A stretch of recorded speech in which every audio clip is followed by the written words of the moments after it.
And so we thought about it would be a good idea to have kind of a startup event and see if there's a demand for this topic. Is there an interest, and to also get feedback from you guys of what do you need? What do you need as a community manager at Evonik? And we thought it would be a great idea to put this in our already known format of the early bird digital breakfast. And you know, we always invited somebody externally, and there could be no better person than Luis Suarez. Oh my God. Luis Suarez. Who don't play football, by the way. Actually, he's the one who does not bite. So yeah, exactly. Yeah, so. Unless you provoke me. If you provoke me, I bite very hard. So Luis Suarez is a digital transformation and data analyst. He currently works for a German company, Panagenda. He also worked 15 years for IBM, is that right? 17. 17, I'm sorry. And during that time, we met for the first time. And the first sentence I heard from Luis was in a YouTube video. He said, I work for IBM Madrid, my boss is in the US, I live on Gran Canaria, and I don't use email. And this is what got me interested in this guy. And crazy guy, very crazy guy. And I thought he was a crazy guy. And I said, I have to do something, at least when I saw this blog post that I found this morning, which is from May 2011, how Connect BASF helped BASF become a social business. So BASF was a little bit earlier than we were at that time, establishing their social network, exactly. And he was in contact with them, and I said, come on, if he's in contact with BASF, we have to get him to Evonik too.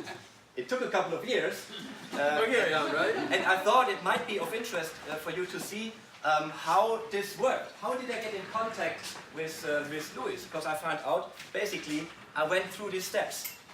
Like in 2010, I started to get interested into these Web 2.0 things. So I had a profile and a digital identity in all these platforms, and Twitter and stuff from the, oh, I don't want to talk to you, like Twitter and so on. And I started to get connected. And then I saw this crazy guy, and what you can do there, I followed him. I followed everything he shared on Twitter and on other, I guess Google Plus, you were quite active at that time as well.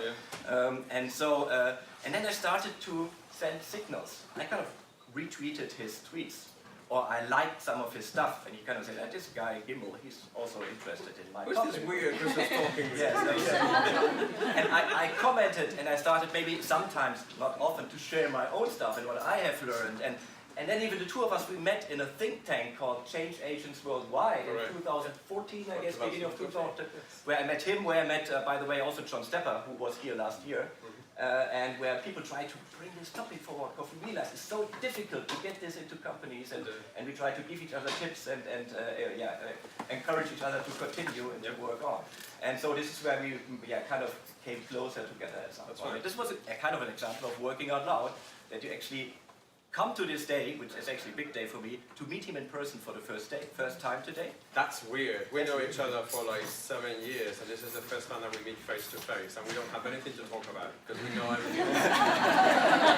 So boring, you know. Like I have my coffee, I'm ready to go, you know. Like no, actually, we had something to talk about. We talked about the legendary win of Spain against Iran. We're gonna beat you guys in the finals. Being serious. I'm very glad to have you here. And to give you some inspiration about what is community management, why is it important, and why is it important to have a very good community manager, or a better community leader. Thank you very much. Thank you. Go ahead. Thanks. Thanks.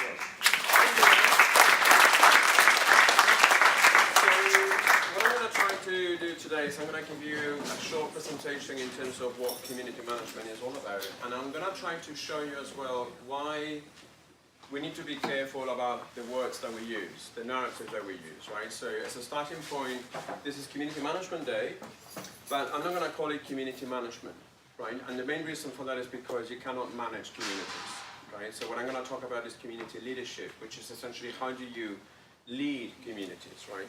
The whole idea is to give you an opportunity to see your role as a community leader completely different to what you may have seen before, right? In terms of focusing not necessarily on what you do in your day-to-day operations, but it's in terms of how you portray yourself as the community leader to the community, right? So what I'm going to try to do is I'm going to try to show you what that would look like. And I'm going to also try to make yourselves a little bit uncomfortable about the world that is coming, but I'm going to tell you that the world is already here, right? In terms of where we're moving in as organizations from that point of view. So a little bit of background about myself from what Rainer mentioned. So I worked for IBM for 17 years. I started using social networking tools around 2000. So I've been using these tools for 18 years. And I'm going to ask you, where were you 18 years ago? I'm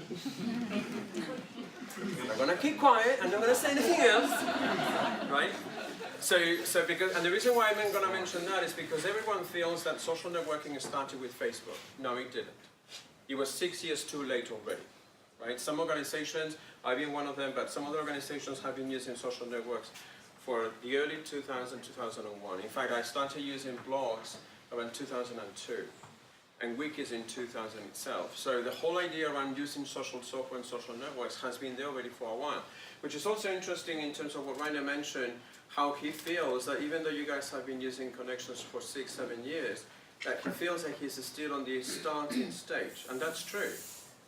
That's true. I mean, I've been there for 18 years and I feel like we're on the tip of the iceberg of what's coming. 18 years, right? Now the other thing is, to give you a perspective, it took us, and I'm talking about my experience, former experience as an IBMer, it took us a while to get our company's CEO to start using some of these tools. And I want to mention that as an anecdote because it's very important in terms of how you need to look into the long term versus the short term. So I'm going to ask you guys, how long do you think it took us to get our CEO to start using connections internally? And that was blogging, right? How long do you think it took us? 5 years. 5 years? What else? 10 years? Does she do it at all himself or others write? She does blog herself. And that's a very good question, right? That's a very, very good question. And I will talk about it in terms of why the community, the role is so important. So I heard 5 years, I heard 10 years. 1 year. 1 year. It took us 12 years and another CEO to actually get her to blog, right? 12 years.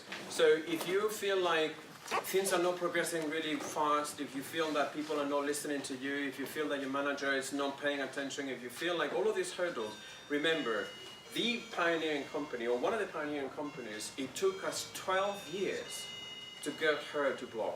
And we actually had to get rid of the former CEO to get the new one so that she would start blogging. This was in 2012, right? So she started blogging, Geneva met in 2012, so that's 6 years ago. So the reason why I want to mention that is because it helps understand that this is a place, or this is a play that we do for the long run, not for the short term. We play this one for the marathon, not the sprint, right? So if you have got those moments where you feel down, where you feel like you're not progressing enough, where you feel or whatever, that's all right. Have a coffee, breathe, count to 10, come back, and keep going, right? Because the whole idea there is to go there for the long run, right? Now what I'm going to do is I have got a kind of like small presentation I will go through. Unfortunately, I had to go and move over every now and then over here. I hope you guys don't mind. Right? But this is what I want to talk to you guys about today, right? Which is the business opportunities of using communities. Now, one of the things that is happening with communities is that they're becoming slowly the new operating model, right? How many of you are working in a single project with a single manager in a single team today? It's me on my own. You can leave now. None of you, except this weird guy. Guess what? But you see the dynamic here. You know, if I would have asked that question 10, 15 years ago, you would all raise your hand up, right? Today we work in more complex environments where the traditional command and control, top-down, boss-like, I'm going to tell you to do whatever you need to do, has disappeared. We now operate as communities. Groups of people gathering together to do stuff, right? So there's a business opportunity there in terms of how we adapt to that new kind of working model, right? But it's also the situation where, when you talk about enterprise social networking tools, whether it's IBM connections or whatever other situation, the major influencer for people to get to use the tools are communities, not individuals. So if people tell you that you're going to help individuals use the tools, you're going to be less successful than if you would focus in communities. And there is a reason for that, because individuals only care for themselves. In the community, they care for the group. And when you're talking about enterprise social networking, they care for the group, right? So if you want to be successful when you get people to use connections, you will be much more successful and effective using communities than using individual opportunities or applications, right? So obviously the opportunity there is not just saying, okay, should I ignore my individual activities in connections? No, because you need to get work done. But look into the higher aim, which is help influence change within your own colleagues, right? And then the other thing is, and this is, any manager in here? Any manager? Don't raise your hand, just look at yourself. This is going to make you very uncomfortable. Because one of the things that is happening is that because those communities are becoming the new operating model, they also become the new management. And I'm going to be challenging it, and I'm not going to call it management, I'm going to call it leadership. Now, do you make a distinction between management and leadership? Yeah. Do you? Yeah. Well, I'm glad that you do, because the vast majority of management gurus, they don't. And I tell people, you know, even in the narrative, in how you say things, there are a lot of differences between managing a team and leading a team, right? And this is what communities are all about. How we transition from that traditional management mindset into a leadership mindset, right? And what we do with it, in terms of how we get to define new critical roles like the one of a community leader, which in this case is probably most of you, right? In terms of what do I have to have if I would want to work with communities, right? Now, let's go and start with how important narrative is. Community, along with collaboration, is probably one of the most fully loaded words in today's working environment. Everyone thinks that everything is a community. No, it's not, right? So a project team can never be a community. A division can never be a community. Business unit can never be a community, right? Here you have some definitions that have been put together by some of the experts. Wenger, for instance, coined the community of practice back in 2004, right? Now, if you notice, there's a common denominator from all of those definitions, which is essentially groups gathering together in an informal way. The moment that you force someone to be part of your group space, that's the moment that a community stops being a community, right? In fact, my favorite definition of what a community is this particular other definition. Now, I'm going to pause there for a minute. I would want you to read it, and I would want you to tell me what's the key word, the one single key word that's critical to communities according to that definition. What would you say? Voluntarily. Voluntarily. That's exactly right. You can never, and I want to stress this out, you can never ever force people to be part of the community. It is them who decide to be part of the community based on the value that you provide, the connections that you provide, and the whole learning opportunity that you have in there. So they make the decision, not you. So you're going to tell me, okay, so how do I know if people are misbehaving? I say, well, how many times have you been added to a community without asking you to be added into the community? Often. Too often, right? So what do you do normally? Do you hang out in that community? Or do you leave? Or you say like, oh, to the spam, I don't want to see this. It's like a walking dead. Exactly right. So one of the things that I did whenever that happened when I was working on IBM was that whenever someone would add me to the community, I would leave immediately. And then they would see that I would leave the community and they would ask me, why do you leave? I say, why didn't you ask? And they go like, what do you mean, why didn't you ask? I said, well, you want me to be part of the community, but did you actually care that I wanted to be part of the community? And then people say like, yeah, we thought. No, you thought, not I thought. You didn't ask. So the reason that you didn't invite me provokes a situation where you're forcing me to participate.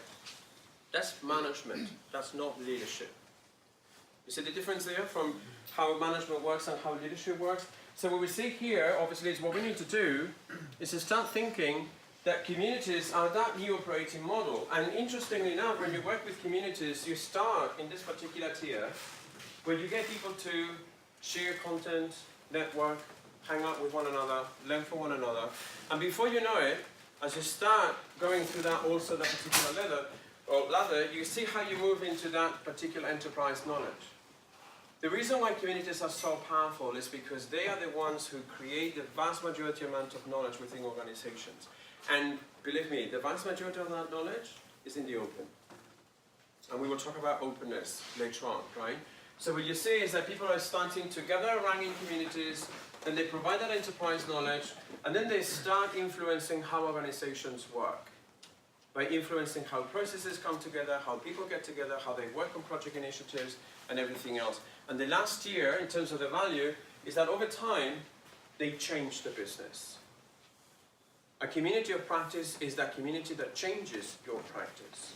If you're part of a community and it hasn't changed your practice, it is not a community. It's whatever else, whatever the grouping, right? So you see the evolution here. There's a path where you start gathering around, getting together, whatever you need to do with the community. You start building knowledge. That knowledge influences the processes. Those processes change the company.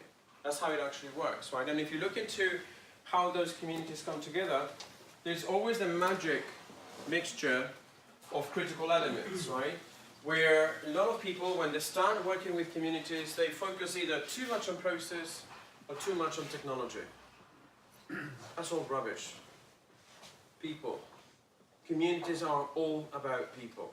And this is something where I put my knowledge management hat when I was at IBM, and I would say that you can have the best processes in the world, you can have the best technology in the world, but if you don't have the right people, you've got nothing.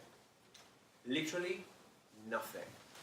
And why do I say that? It's because communities are all about people, about relationships, and how you build and nurture those relationships. And the interesting thing from this whole mix is that there should be a balance between having the right processes, the right technology, but you also need to have the people. And this is where it's become, you know, I've been working in the IT industry now for about 21 years in total. And one of the things that I consider my pet peeve is that we still think in terms of collaboration around documents. So we are a document-centric world, if I would say that. So everything happens around an object, and that object is a document. If there's no document, it never existed, right? Well, what I'm trying to introduce with communities here is that we need to shift into people-centric organizations. And you know why? Tell me why. Why do we need to change it? Go ahead. Knowledge is with people, not with documents. Thank you very much. This person knows how to work with knowledge management, right? Because the number one premise for knowledge management that no knowledge manager will tell you is that content is obsolete the moment that you hit publish. We humans are very bad at documenting stuff. And you'll go, oh, thank you, someone's saying that. It's true, right? And I'm going to tell you, you know, one of my favorite hobbies is to actually do a lot of research around how humans work, right, in terms of our brain and everything else. And there's a lot of research in terms of how we have around, during the course of the day, we have got around 70,000 thoughts. That's a lot of thoughts. Men or women? Okay, 140,000 thoughts. No, this is men and women. So it's 70,000 thoughts per day, of which we only remember 40 at the end of the day. And this is here. It's not even escaped anywhere, right? So from what we have here to what we say to what we write is 3 different worlds. So the reason why I keep telling people why we need to focus on people-centric organizations is because I want to see here versus what I write. Why? Because what I write is always going to be very bad documented because I cannot transcribe everything that I know. There's this maximum knowledge management that I only know what I know when people ask me about it. And it's so true. You don't know what you don't know until someone asks you about it, right? So there's a lot of uncaptured knowledge in there. And the way for me to grab it and get it is through that people-centric working in communities. Focusing on the relationship. Focusing on how people work. I'm talking about the critical elements. I'm going to be talking about the most critical role from those communities. The community leader. Now, read all of that. And before you finish, I'm going to pass on to the next one. This is what people think about community leaders. This is what people think about community leaders, right? This is a nice, lovely chart that you can print off and put it on your desk and say, this is what I do every day. Don't, because it will make you feel very depressing. Because indeed, this is all the stuff that you guys do. All of it in the community, right? And this is not even your day job, what you get paid for, right? Now, what I want you to think about it, I'm not saying that the two slides are wrong, but what I want you to think about is that the role of the community leader is much simpler than that. It's actually becoming a conversationalist. It's getting people to have conversations, to facilitate conversations, right? In fact, one of the things, is Christina here? Yeah, Christina's here, right? So I'm going to put her on the spot, because she basically represents what the ideal role of a community leader is, which is get out of the way. The less the community know about you, the more powerful you are as a community leader. Why? Because it functions without you. That's one of the biggest misconceptions with people who build communities, and they keep working on them, they keep making them very visible, they keep participating all over the place, and they realize that no one else is participating. They are the obstacle, right? The role of the community leader is not necessarily to just watch, manage this space, it's to essentially facilitate conversations. And in order to facilitate conversations, they need to have a special set of traits, of characteristics. And I'm going to tell you what some of those characteristics are. I can tell you that this one is not, right? So forget about that. So I'm going to go with the next one. The first one is adaptable. With adaptable, it's essentially community leaders, you guys need to become more comfortable with the unknown, with the uncertainty, with not having control. Adaptability is about not having control. It's basically trusting that the space will do its job by itself. That you're just basically coordinating and facilitating stuff, right? The interesting thing about adaptability is that it helps you understand that you're more powerful with your community than without your community. So the more you learn from them, the more you adapt to what they know, the easier it will become the job for you, right? If I would say to you guys the word vulnerable, would that be a positive or a negative connotation? Negative. Negative. Anyone here who thinks positive about vulnerable? Can you explain why? Because you show your emotions and you open up yourself and you show that you're a human being, you know? That's exactly right. And you're exactly right. So everyone thinks that it's negative because it shows weakness. I'm weak if I show that I'm vulnerable, especially if you're in a leadership position. But in reality, you're showing not just that you're human, that you have got emotions, but you're showing that you're not perfect. That there's someone out there who knows better than you do, even on that role, and that you actually admitted to the community that for you to be strong, you need to be vulnerable. Because the community will come to your rescue. They will help you out. They will make it easier for you to be there and participate from the conversation. So adaptable is one of them. The second one, which is my favorite, is being open. We're not open enough in organizations. And in fact, you know, when we started using this whole notion around social business, people creeped out because of the word social. Because everyone thought, you know, the social welfare, they thought about communism, they thought about whatever, right? So I basically said, okay, so if social doesn't make you feel comfortable, how about open? How about opening up? How about becoming more transparent in terms of what you do? This is actually what differentiates for me a manager and a leader. Managers typically do not open up. And the reason for that is because they don't want to show that they're vulnerable. Leaders do. And the reason why they do is because they know that by opening up, they're opening up to the opportunity of the unexpected, which may be that brilliant idea that one other employee can bring in and get them where they need to be, right? So the whole thing around open is how you facilitate those conversations to take place by being open, by understanding that there's always going to be someone in the community that knows more than you do. The challenge for you is, do I know that person? Am I connected with that person? Versus like, who are you, right? So the whole notion is, how do we open up the organization? So in terms of the community leaders, becoming more transparent. This is where, you know, Rainer mentioned earlier on working out loud. This is what it's all about. It's how transparent are we in terms of what we do, right? And believe me, this is not about you telling the world that you're going to have a coffee at 10 o'clock in the morning. No, this is not about that. This is about sharing glimpses of how you work in the community in terms of the work that you do, by exposing your work, by becoming more visible, by working in a way where people know who you are as that authentic person, right? The idea here is to get people to understand that the more transparent you are, the more transparent everyone will be. The more open they will be, and the more knowledge that will be created within the organization. Right? This is the two about openness and transparency. They're two big buts for managers, because they don't. They feel that they don't need to be transparent to their colleagues, in this case to the team members. Right? Now the thing with the community leaders is that they are the ones who understand that they need to be that transparent, because if they're not that transparent, then things will stop bringing perhaps one of the biggest issues within organizations, which is trust. Right? Community leaders are trustworthy by nature. So I'm going to ask you, so why do you think that people don't trust each other?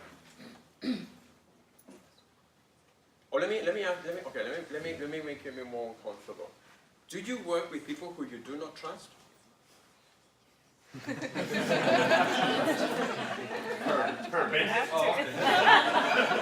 Yeah, sure. We all agree. Wow, okay. You've got some serious problems. So tell me why don't we trust people in general? What makes us not trust someone? What would you say? One quality is that point of vulnerability. Mm-hmm. They say if you share something, it might be used against yourself. Wow, that's fully loaded right there. That's sort of Machiavelli in the Right, yes.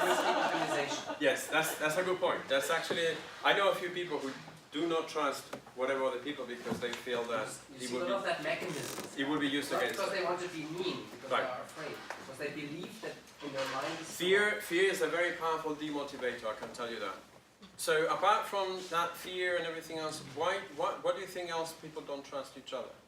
Self-orientation. Self-orientation. Self-orientation, develop that? So you feel that the counterpart, the opposite player, is only interested in their self. Okay. Okay. Wow, that's a tough job for a community, if you only care for yourself. Yeah. Right? Yeah, absolutely. What else? Within an organization, knowledge means power. Knowledge is power. Do we still live on that? Seriously? Do we still live on that? I mean, do we have people who believe that knowledge is power? No. Seriously? Okay. No, we still have them. We still have it? Okay. Well, don't worry. That's actually, I keep telling people that that's actually the biggest problem that Europe has at the moment. The knowledge is power, and we have been having that problem for about 250 years, right? My main goal with communities is that it's not knowledge is power, it's knowledge shared is power. The more you share, the more powerful you become, the more visible you become, right? But I'm trying to dig deeper in terms of why we don't trust people. In fact, I keep telling people that the reason why we don't trust people is because we don't know enough about them. We don't know what are their motivations, we don't know what are their incentives, which is a big thing, right? Especially when it can be used against yourself. We don't know about what worries they have, whether they're stressed, whether they love the work that they're doing. And the reason for communities is that they give you an opportunity to trust people, to get to know them, to see what they're good at and what they may not be good at, so that you can help them out where they need, right? So one thing for community leaders is that they need to be trustworthy in the sense of they need to know the people in the community. They need to be in the community. And it's not necessarily implying that they need to be constantly content. They need to read what happens in the community. They need to know who knows what, who does what, because that's going to give them the opportunity to trust each other. And believe me, if you're open and transparent, trustworthy will come up naturally, because everyone will know whether they can trust you or not. And I did this kind of presentation as well for the European Commission a couple of years back, and I had one of these nice, very arrogant European Commission middle managers telling me, yeah, but I know my people so well that I don't trust any of them. Problem is, people In a hate group to of- be disappointed. Right. But you know, that remark in a group of 30 other middle managers, and I didn't think about it, but I said, you know what? You have got a much more fundamental problem than using social tools. You're basically hiring the wrong people if you don't trust them. And they all went like, duh. And I said, that's exactly right, right? I mean, we have the chance where we may not have an influence in terms of who do we hire, whatever else, but we have a chance to help people understand how they can trust each other by knowing what they're doing, by knowing what they work on. And believe me, the best way to know whether you can trust someone or not is to find out what are their incentives. What are they doing and why are they doing the stuff that they're doing? Like, what's in it for me, right? Because that's going to help you understand a little bit of how you can work with them and operate with them. Honesty. Have you guys heard about this book called Reinventing Organizations by Frederic Laloux? Right? It's a great book, right?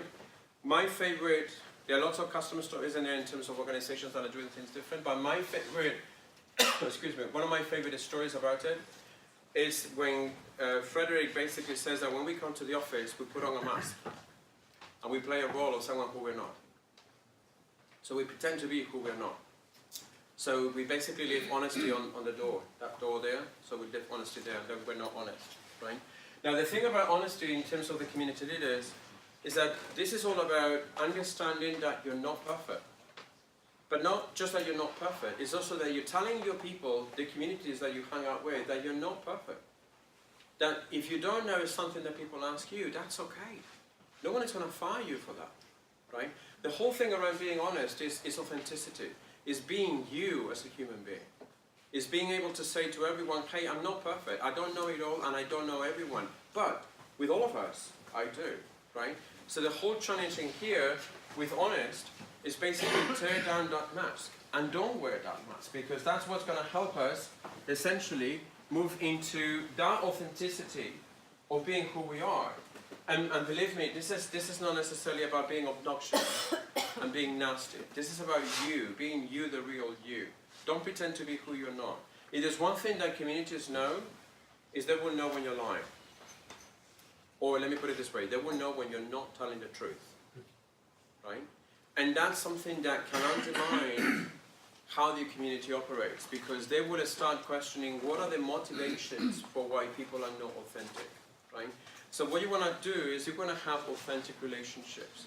Remember, the community leader should inspire conversations, but it will be meaningful conversations. There will be trustworthy conversations. And the way for doing it is along with honesty and authenticity, to move further along into understanding that sometimes you become more powerful if you let people be autonomous. So be autonomous yourself. Don't sort of like think that, you know, if someone says, we would love you to be the community leader for this community, don't think that you need to run the whole show on your own. You don't. Remember, you're not a manager, you're a leader. You need to steer, not to drive. You need to influence, not to essentially do the work yourself. So the whole thing about being autonomous is letting go. Letting the community be itself. And I know it's very hard because you feel that it's your community, that is your turf, that you need to protect your turf. Believe me, the community can self-protect itself, right? So the whole idea of being autonomous is understanding that people need to sort of like comprehend that it's good to let go. It's good to understand that things will work out eventually, right? Now, one of the things that I learned from doing community building myself for many years now is that in most cases, whenever you have a conflict in a community, the community self-regulates itself. It's very, very difficult for you to do whatever kind of resource action in a community as a community leader. The community itself will sort it out itself most of the times. This is when you need to understand that you need the community to let do its thing. And that you don't have to do it all. You know, one of the things that we were talking in the workshop later on is how when you build a community, it's not just you. There's an entire set of roles in the community of people who do certain things, who actually have got certain responsibilities, and how you coordinate that without autonomy is going to be critical, because it's going to help people understand how you are all in this together. Just to mention earlier on about the whole notion behind co-creation, that's what it's all about. It's how you could create a unique experience in the community. It's not how you boss around, it's how you co-create it with the community members, right? And the whole idea behind it is that then we start talking about how do you keep people motivated? I mean, I don't know, have you guys heard about Gallup by any chance, a research firm from the States? So they do these yearly surveys across the world around employee engagement. And I know that employee engagement is another fully loaded word where everyone talks about how engaged our employees are. If you don't like engagement, involved, motivated, it still works the same for me, right? Now, but the thing about that particular statistic, the studies that they do, is that they basically measure with a 20 question survey how engaged you are at work, right? And the results are actually very appalling, because right now, on a worldwide level, they say that, how engaged do you think we are on a worldwide level? What percentage would you say? 40%. 40%? 40% are engaged. Or not engaged? Okay. Are engaged. Are engaged. Who else? Less than that? Who else? It's actually 15%. 1.5. Sorry, 1.5. Right? This is worldwide. The most engaged is 15%. So that basically means that 85% of the employee workforce, they don't care about what we do at work, which is like really, really serious. But okay, so this is worldwide. So how about Germany?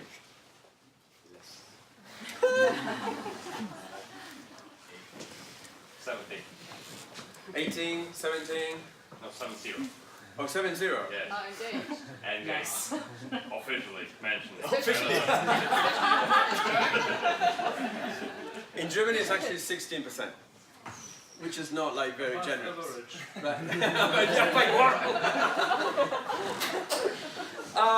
That's optimism, you know.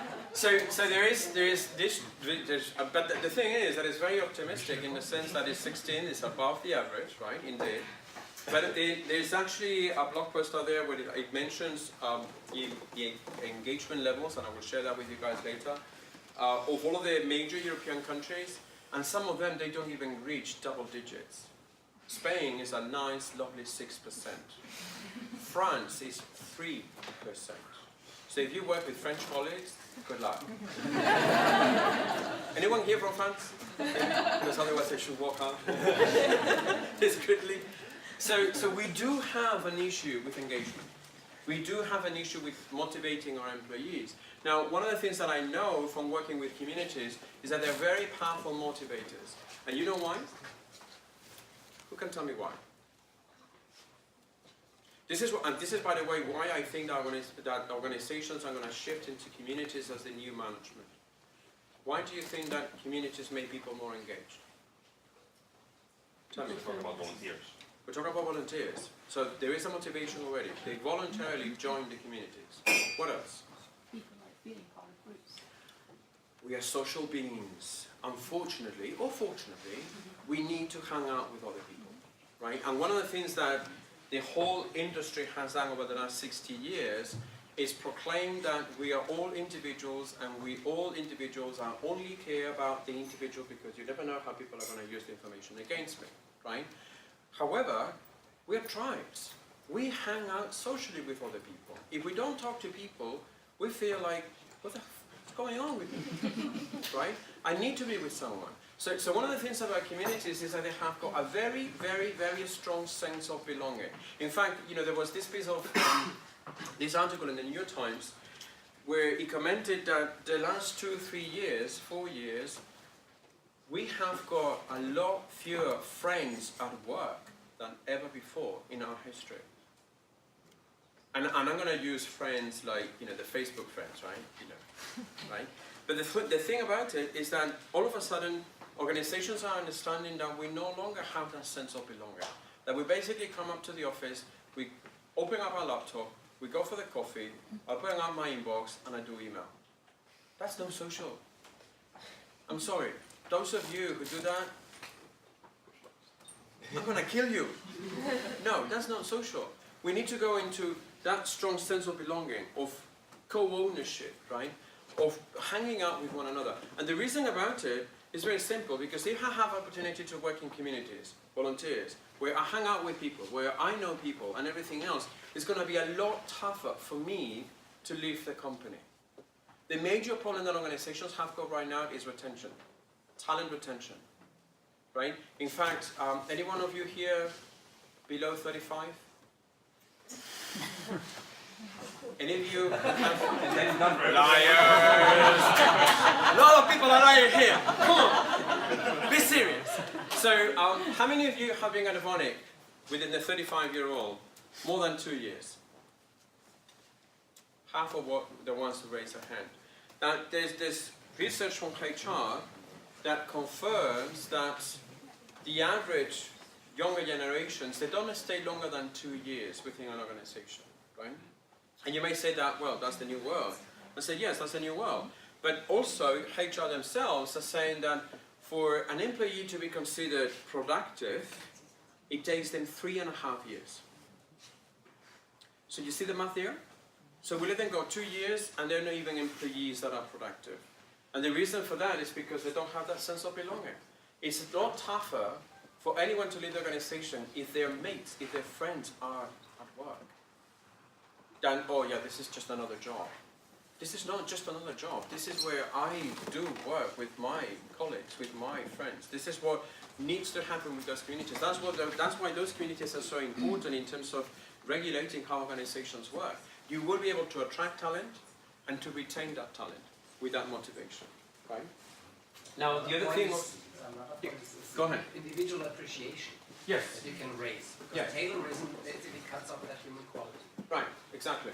And that's actually a very important point in terms of backing into the incentives, right? In terms of how you incentivize people to be part of the communities, right?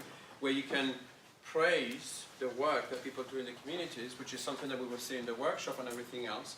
But the whole idea as well here is that sometimes that praise does not need to just be individual, it can also be collective, right? But it's also how you recognize those individuals that is going to be very critical. And here's the gimmick about it. If you do the recognition, do it publicly. Don't send a nice, lovely email with a pat on the back, thank you very much. That's very disappointing, right? The community needs to know that you're praising that contributor. Why? Because they're going to look at that person as an example. And they're going to want to work with that person as an example, right?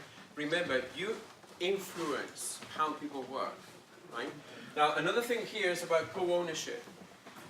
This is one of the things why I don't call community managers community managers. This is why I call them community leaders, because managers feel that they own the place. They own the space, it's their turf, don't dare even come to me because it's my thing, right? Co-ownership is, this is our thing. We are all staying part of the same community. I'm not going to pick up again on Christina because she was telling me earlier on as well how within their community, her manager is in there as an equal. And one of the interesting things about doing that, and she didn't tell me, but I can certainly relate to that, is that the moment that a manager feels like an equal to everyone else, that's when they enter the road of leadership versus management. They see themselves as peers. The whole thing around communities is that they do not like the concept or notion of hierarchy, especially the traditional top-down hierarchy. So you basically earn the merit of the community through co-ownership. You're all in it together as a single entity, right? Now the thing is that if you, as a manager, traditional manager, or a new leader understand that, eventually what happens is that the community will start noticing you. They will want to hang out more with you. They will want to share more with you. They will want to ask you more questions, which means that at one point in time, that natural leader role will become more obvious and more visible for everyone. And they will know exactly how they can go to you and how they can work with you. So instead of thinking that you own the place, think about how you co-own the place. And at the same time, how you become co-responsible for it, right? This is one of the things about what happens with communities, that as soon as you start working with communities, right? Remember again, volunteers, everyone chips in. I don't know if you guys have been reading about new management practices where people self-organize themselves as opposed to have management. So things about sociocracy or holacracy or hierarchy or whatever else, they all live on networking principles, on community principles. The whole thing there is that people self-organize themselves. And the reason for that means that the moment that you self-organize, that's the moment that you become responsible. What is the main difference between a manager and an employee? What would you say? Salary. Pardon? Salary? Okay, second thing with... So what would you say differentiates a manager from an employee? This is actually one of my pet peeves in terms of how employees do not realize the power that they have when they have it. Right? The position and the structure. The position and the structure. So power and status, you would say. Yeah, that's one of the things. The other thing is that lack of responsibility.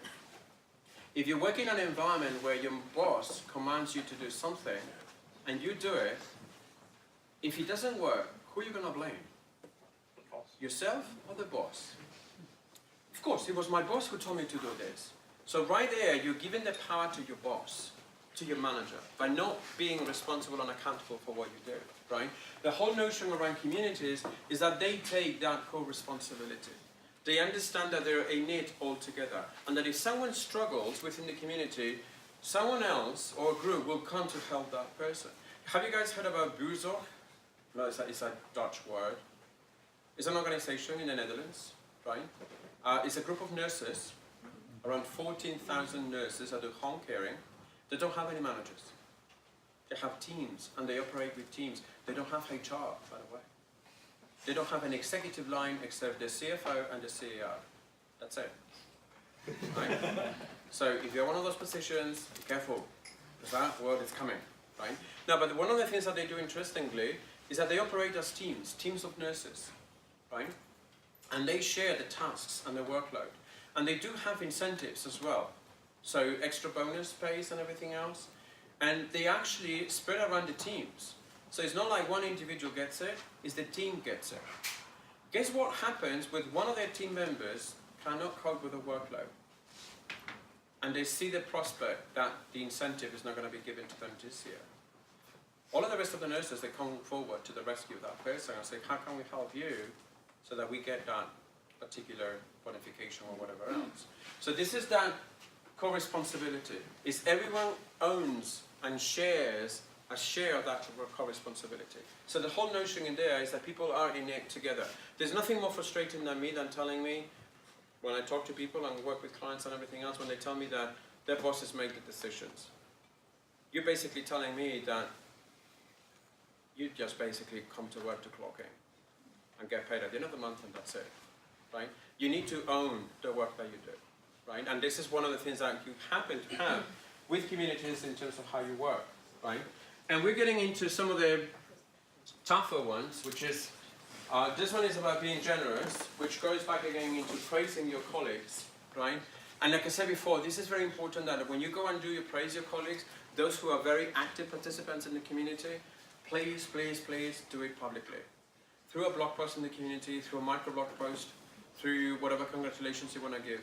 But the reason why you want to do that publicly is because you are telling the community, hey, this is one of our top performers and top contributors. If you don't know him or her, it's now the time for you to know him or her and connect with him or her, right? They become your champions, the lighthouse in the ocean, right? They're the ones who you need to tell them proactively, I appreciate all of the efforts. And I know that some of you are thinking, yeah, but where's my money? Seriously, are you working for the money? Are you here for the money? Money is not enough. And believe me, here's the thing. Money is important. It helps us pay our bills. But at the end of the day, we're looking for something else. We're looking for how can we contribute. And this is actually something that happens with the younger generations more than with the older generations. They feel that they need to contribute into something bigger than them, right? And something bright, by the way. So the way of doing that, generous gifts, praise, promotion, does not necessarily mean that you need to give them a rise in money or promotion. In most cases, it's just being aware that they're doing that.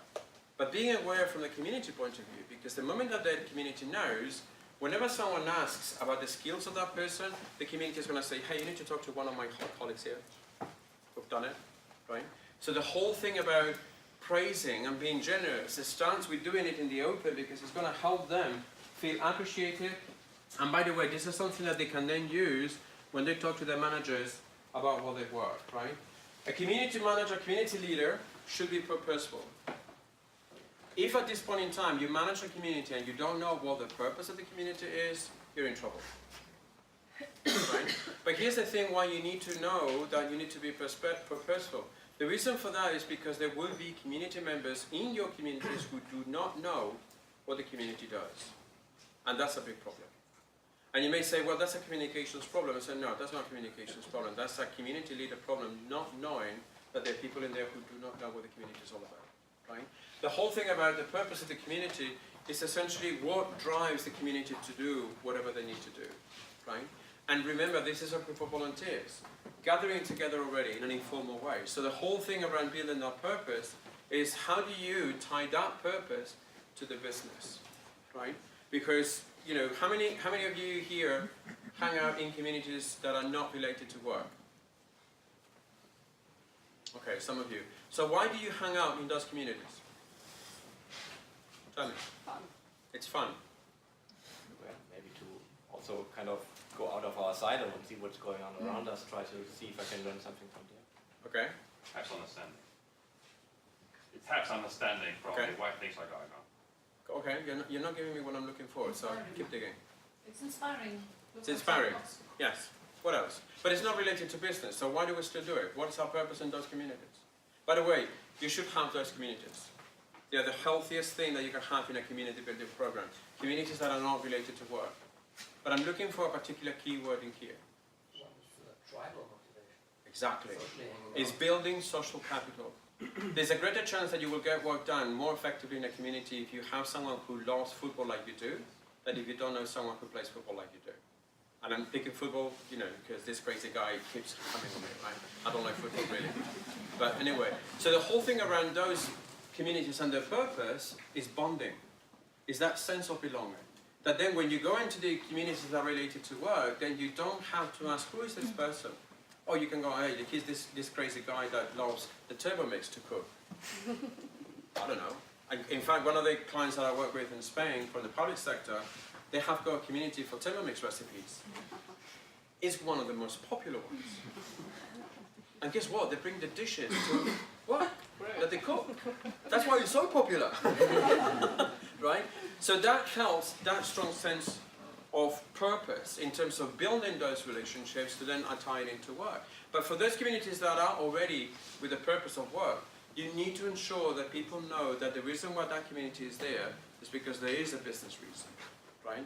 They need to tie it into that, because if they don't, they will struggle understanding why they need to be part of the community. I'm on my point of coming up and closing. This is the hardest, one of the hardest ones, one of the hardest traits, plus the one that comes next, in terms of why I think communities are the next management practice. At one point in time, managers have stopped caring for their people. For most of them, it's just a number.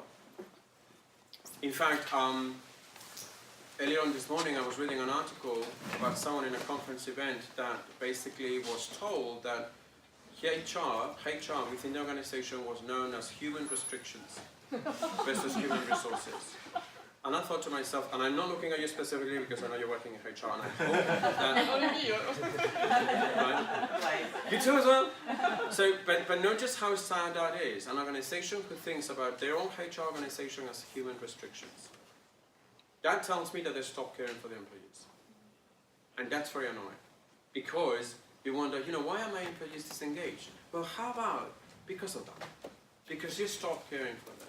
Right? Now, one of the things that is happening nowadays, which I find really interesting, is how HR is being asked already about what are they doing with the well-being of the employee. So we're shifting from treating people as resources, human resources, into more like human relationships, which is what human resources should be all about, human relationships. So the whole notion in here is organizations are starting to ask to HR, what are you doing to look after the well-being of my employee? Do you know why? There are two reasons for that. What would you say they are? Let's go quick. What would you say they are? Why is the business telling HR that what they're doing about the well-being of the employee? We can't retain the people that are good. Pardon? They can't retain people. Right, that's one of the reasons. There's actually another reason, which is essentially the overload, the burnout, right? There are a lot of research coming up now about the sheer billions of euros that organizations need to pay every year for the employees being sick, either depressed, burnt out, whatever else, right? It's a big thing. So organizations are saying that, you know, we are, and this is the wrong narrative that they're using, we are wasting a lot of money to keep up with our sick employees. And I keep telling them, well, you need to figure out why are your employees sick? Why are they burnt out? Maybe because you stopped caring for them, right? So that's one of the reasons. The other reason is that there's this notion, which I love, that if you want to have happy customers, you need to have happy employees first. So you need to look after the employees first before you can look after the customers. So that influenced the whole notion about caring. A community leader needs to care about their people. And you know what happens when you care about your people? That your people will care for you. So if you need them, it will be for you. But that's because you want to. And I know he's telling me to stop, so I'm going to go. It's very obvious, right? But that's actually my number one trait and a skill that I will tell community managers. That is, if you need to build a key essential skill for you as a community leader, it's about empathy. We stopped being an empathic society like, I don't know, 3,000 years ago, right? Before we moved from tribes into whatever else, right? And this is one of the key things. Now, how would you define empathy? And if you define it right, we close the call because we will be done. What is empathy to you? Compassion. Compassion? That's a huge word, compassion. What else? Openness. Openness. Be open. Helpness? Be helpful? Yeah? What else? Awareness. Trust? Yes? Taking care. Taking care? Respect. Respect? Human. Human? And I'm going to put myself there with a simpler definition as well, is put yourself in the shoes of someone else whenever they're in trouble. That's what empathy is all about.